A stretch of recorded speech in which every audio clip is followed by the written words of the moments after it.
when you're ready. Hello, I am Jennifer Hyland, Chief Communications Officer for Upturn Funds Caribbean, and we just concluded the Caribbean Investment Summit 2022 right here on the beautiful shores of Barbados.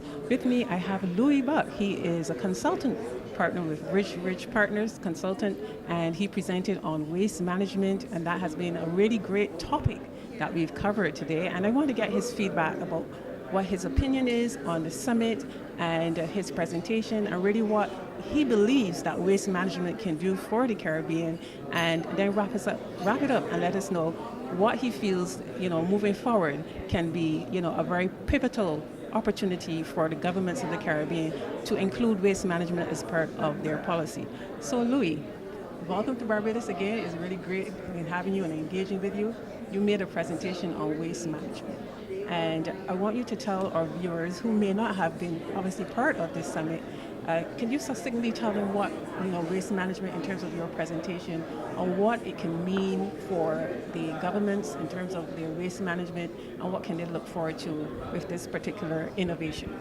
Well, thank you, Jennifer. Let me say first, it's just been a true pleasure to be here in Barbados. It's my first time on the island and in the Caribbean, really, and I've truly enjoyed it. I was just really inspired by the vision cast by some of the leaders here, the mindset, and some of the Dr. Thomas challenged us on early on, and how that flowed through the entire conference.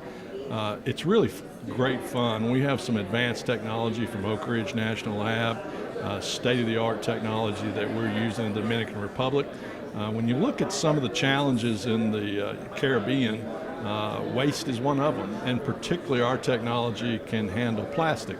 So we can take waste, municipal solid waste, what some people would call garbage, and really turn a problem into an asset. And that's what we presented today. We're doing it in other countries in your backyard, and it just looks like it makes a lot of sense. And what was interesting about it, we need for this considerable scale. So you're really going to have to work together to have enough to justify a big project. Met with several to see if we can break that down into smaller pieces. But we basically turn garbage into diesel fuel and a lot of other highly valuable products that are good for agriculture, and work on the food supply with some of our biochar, as well as making highly valuable renewable diesel fuel. So how do you believe we can get that off the ground, encourage people to really focusing on waste management and implement that vision from, turning plastic into diesel, garbage into diesel? How does that happen? But how can you inspire people to focus on waste management? Because at the end of the day, it really helps to meet the UN development goals in terms of keeping our islands healthy and clean. So how will you translate that to the average person who's thinking, this is not something that really appeals to me? Because when you think of garbage, it's really not appealing. But it does have its benefits. It does. Our biggest challenge in other places has been getting the government support. It really is. And whether it's permitting and cutting red tapes, and a lot of what the leadership here at this conference talked about, being business friendly. There's plenty of investment money around the world that wants to do this. We've got the municipal solid waste, if we can gather it up. Technology works, so that government relations part, that leadership part that we heard so much about tying this conference together is the key.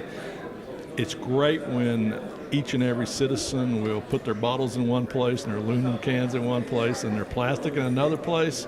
The more we can do that from the ground up, the better it works for everybody. Wonderful. So just give me one last takeaway that you want to inspire people and encourage them to come next year, Caribbean Investment Summit 2022. What you're hoping when you return, because I'm sure you're going to be returning next year. What do you want to see next year? You've established some things, but what do you want to see Caribbean Investment Summit in another year? The closing comments were about big things that come from small meetings. There's not that many of us here, and I've been to a lot of conferences, but this one really had a heart and a soul to it, and I appreciate that. I've met folks from Barbados that know my church back in Knoxville, Tennessee. My congressman is Mark Green, right, Jennifer? So he really connected with the leadership here and what he's trying to decide. So he and I are together. I think everybody in the room really sees the opportunity, and the leadership is there in Congress as well as the United Caribbean down here to truly make something significant happen. It's important for all of our countries, including the United States. So I couldn't be more excited. Look forward to next year.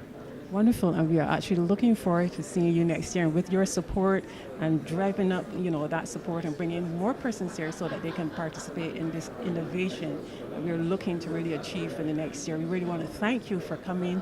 We want to thank you for, spearheading the Congressman's visit as well. So we're really grateful, and we're really looking forward for you returning next year and bringing, a team with you, and I'll bring more people. hopefully we'll have a waste management program in place. We'll do a tour.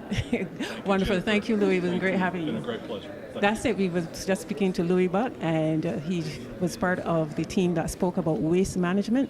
And so I just want to hand it back over to the studio, and we'll see you again next year for the Caribbean Investment Summit 2023. Thank you. Jennifer, you're supposed to pause.